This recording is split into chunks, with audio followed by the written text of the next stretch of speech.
हजरत अली घोड़े पे बैठे निकले और जब उसके सामने गए तो जाके कहने लगा मेरा पता है।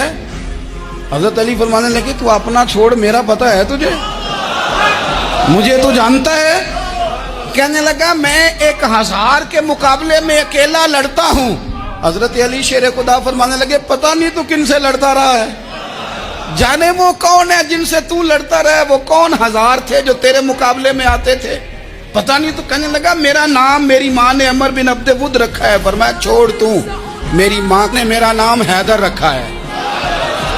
कहने लगा तेरी उम्र छोटी है, कोई बड़ा ला। फरमाने लगे ये तो जब पंजे में पंजा मिलेगा तो पता चलेगा उम्र किसकी छोटी है। अभी तू कहानियों से मुतासर करना चाहता है, तू चाहता है कि तू प्रेशर डाले और मैं तेरी बात सुनूं, तो मुकाबले में आ, डींगे ना मार, कहानियां ना सुना, दीवारें हिलती रहती हैं और दर कांप जाता है। अली का नाम सुन के अब भी खैबर कांप जाता है। या इब्न अल हसन रूही फिदा